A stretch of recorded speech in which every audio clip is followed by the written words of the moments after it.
दोस्तों नमस्कार। आज हम इस कड़ी के विशेषांक में बात करेंगे एक सुपरस्टार की सफल प्रेम कहानी के विषय में। जी हाँ दोस्तों, एक सुपरस्टार की सफल प्रेम कहानी, जिन्हें हम दादा कहकर संबोधित करते हैं, वे सफल सुपरस्टार जोड़ी में से एक है।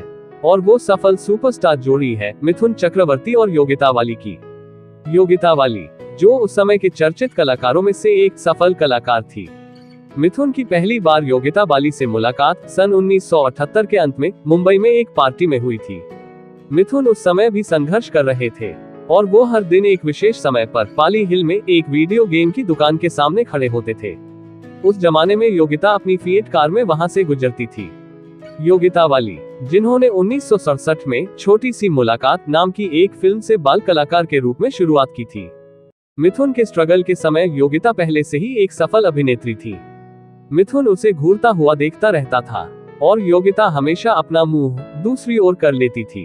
उन्होंने एक इंटरव्यू में बड़े प्यार से उन लम्हों को याद करते हुए कहा, मैं पाली हिल में रहती थी।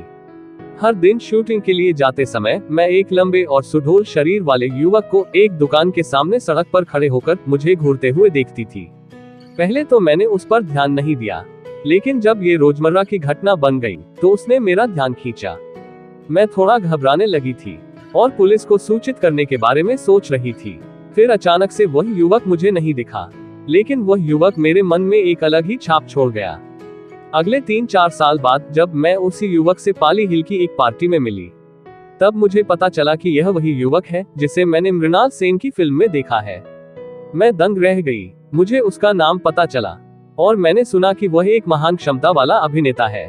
मुझे मिथुन से परिचय हुआ और जिस तरह से उन्होंने मुझसे बात की वह मुझे बहुत पसंद आया। कुछ ही दिनों में हम दोनों दोस्त बन गए और साथ में कुछ फिल्मों में काम भी किया। धीरे धीरे हमारा रिश्ता और भी गहरा होता गया। फिल्म बेशौक की शूटिंग के दौरान हम एक साथ ऊटी गए थे। हम दोनों को ऊटी पसंद आया। उन्होंने मुझसे कहा, पिंकी, हम शादी के बाद यहीं ऊटी में ही अपना घर बसाएंगे। मैंने भी हाँ कर दी। हमने लगभग 4 साल दोस्तों के रूप में बिताए। मैं जल्द से जल्द अपना एक्टिंग का काम पूरा करना चाहती थी। कोई और नई फिल्म साइन नहीं कर रही थी, क्योंकि मैं शादी के बाद एक्टिंग छोड़ना चाहती थी। अंततः 21 जुलाई 1982 को अचानक मिथुन के बांद्रा स्थित फ्लैट पर हमारी शादी हो गई। यह एक रजिस्ट्री विवाह था। 7 फेरे 7 वचन भी एक पुजारी की उपस्थिति में आयोजित किए गए थे। मिथुन ने पहले से ही रजिस्टर मैरिज कोर्ट में शादी की तारीख सूचित कर दिया था। इस शादी ने शुरू में मिथुन के माता पिता को चिंतित कर दिया, क्योंकि वे इस बात से काफी आशंकित थे कि अभिनेत्री से बहू कैसी बनेगी। हालांकि शुरुआती दौर के परिचय और उसे बेहतर तरीके से जानने के बाद उनका डर दूर हो गया। इसके बावजूद योगिता के साथ मिथुन की शादी हमेशा सहज नहीं रही, क्योंकि योगिता के लिए यह उनकी दूसरी शादी थी। 1976 में उनकी शादी महान गायक किशोर कुमार से हुई थी, लेकिन ये रिश्ता ऐसा नहीं था जो लंबे समय तक चल सके। संयोग से जब किशोर कुमार को पता चला कि उनकी पत्नी अपने एक और बंगाली कलाकार से प्यार करती है, तो वह क्रोधित हो गए। उन्होंने मिथुन की किसी भी फिल्म में अपनी आवाज देने से इनकार कर दिया और 2 साल बाद उनका तलाक हो गया। कथित तौर पर किशोर कुमार ने अपनी दुर्भाग्यपूर्ण शादी को मजाक भी कहा था, लेकिन मिथुन चक्रवर्ती ने इसके टूटने का कारण योगिता की अपनी मां के प्रति दीवानगी को बताया था। स्टारडस्ट के एक लेख में बताया गया कि जब से किशोर कुमार ने मिथुन के लिए गाना बंद कर दिया, तो निर्देशकों और निर्माताओं को लगा कि इससे मिथुन के करियर पर प्रतिकूल प्रभाव पड़ेगा। लेकिन सौभाग्य से इससे कोई खास फर्क नहीं पड़ा और इससे नई प्रतिभाओं को अवसर मिला।